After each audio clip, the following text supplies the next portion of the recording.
नमस्कार।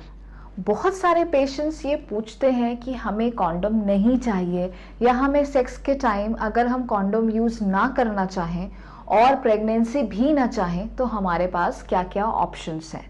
बहुत सारी इंफॉर्मेशन नेट पे अवेलेबल है, बट क्या सच है क्या नहीं और ये जानकारी किससे ली जाए। तो आइए आज हम इस बारे में डिस्कस करते हैं और सारी नॉलेज इस टॉपिक से रिलेटेड आपको बताते हैं।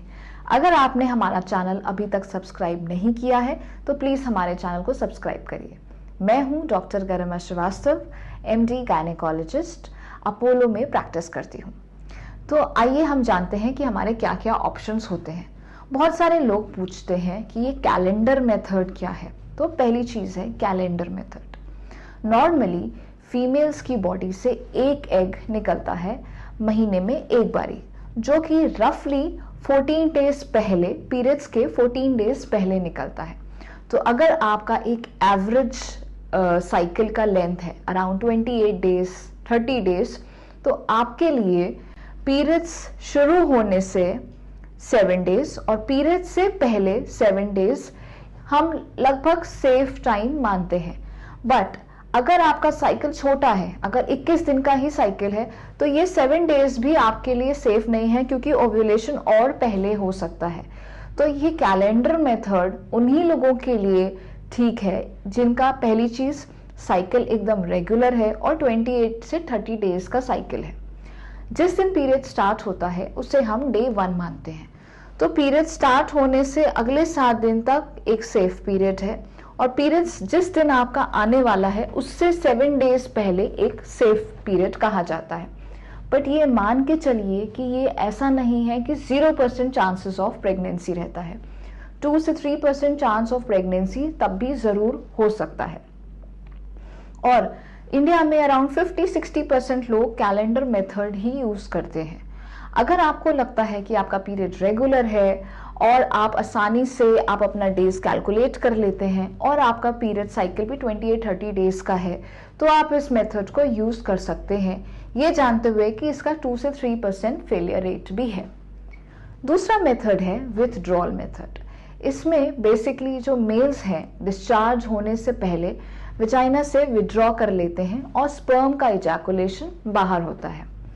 ये 70% इसका सक्सेस रेट है। बहुत सारे मेल्स इस टेक्निक को प्रैक्टिस करते हैं कि जिससे कि इजैकुलेशन या जो डिस्चार्ज है वो बाहर की ओर हो। बट इसमें भी एक चीज़ मैं आपको बताना चाहूँगी कि कई बार जो प्री कम होता है या सीमेन डिस्चार्ज होने से पहले जो सीक्रीशंस होते हैं, कई बार उनमें भी स्पर्म्स रहते हैं और वो स्पर्म्स भी एक स्पर्म भी प्रेगनेंसी कराने में सक्षम है। इसलिए इसका सक्सेस रेट ऑलमोस्ट 70% है। तीसरी चीज़ है अल्ट्रा थिन कॉन्डम्स। बहुत सारे लोग कॉन्डम इसलिए प्रेफर नहीं करते हैं क्योंकि उनको लगता है कि उनका प्लेजर या सेंसेशन कम हो जाता है। जो ये अल्ट्रा थिन कॉन्डम्स आते हैं ये बहुत ही थिन होते हैं, तो इससे आपको सेंसेशन तो पूरा मिलता है बट आपको प्रोटेक्शन भी मिलता है। Ultra thin condoms normal condoms की तरह ही प्रोटेक्शन देते हैं और वो अराउंड 98% प्रोटेक्शन देने में सक्षम है। दूसरे तरीके के कॉन्डम्स जो आप यूज कर सकते हैं वो है फीमेल कॉन्डम्स। ये फीमेल की योनि में एक प्लास्टिक या कॉन्डम जैसा अंदर बिछा दिया जाता है, तो ये आप नहीं यूज करके बेसिकली आपकी पार्टनर यूज कर रहे हैं। इससे भी आप प्रोटेक्शन पा सकते हैं। और चौथी चीज, अगर आपको एकदम फुल प्रूफ मेथड ही चाहिए तो फिर आपको कुछ और ऑल्टरनेटिव कॉन्ट्रासेप्शन ऑप्शंस के पास जाना पड़ेगा, जो कि होते हैं पिल्स। बहुत सारे पिल्स अवेलेबल हैं मार्केट में। लोग बहुत कंफ्यूज करते हैं कि आई पिल और नॉर्मल पिल्स में क्या फ़र्क है। आई पिल इमरजेंसी पिल है और ये 72 घंटे के अंदर लेनी पड़ती है जिससे कि आप प्रेगनेंसी प्रिवेंट कर सको। पर याद रखें ये इमरजेंसी पिल है और इसका भी सक्सेस रेट 80 से 90% ही है, डिपेंडिंग आप कितनी जल्दी लेते हैं और किस साइकिल में आप सेक्स कर रहे हैं। तो अगर आपने ओव्यूलेशन के बाद आई पिल यूज किया है तो इसका इफेक्ट नहीं भी आता है। तो एक्चुअली में जो पिल्स, अगर आप रेगुलर सेक्स करते हैं, मैरिड हैं या लिव इन कपल्स हैं और रेगुलरली एक्टिव हैं, तो बेस्ट ऑप्शन आपके लिए कॉन्ट्रासेप्टिव पिल्स होती हैं। लोग पिल्स के नाम पे डरते हैं कि इससे मेरा वेट बढ़ जाएगा, इससे बहुत सारे अदर साइड इफ़ेक्ट्स होंगे, बट एक्चुअली में ऐसा नहीं है।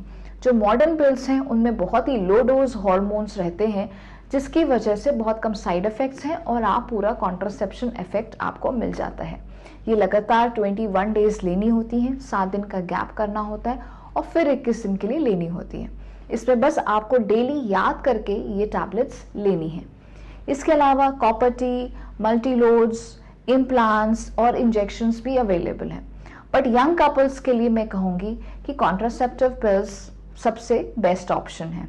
तो अगर आपको कॉन्डोम यूज़ नहीं करना है तो आप अपने हिसाब से इनमें से कोई मेथड चूज़ कर सकते हैं, इनके रिस्क्स और साइड इफ़ेक्ट्स अपना के। थैंक यू हमारा वीडियो सुनने के लिए। होप आपको हमारा वीडियो पसंद आया हो और प्लीज़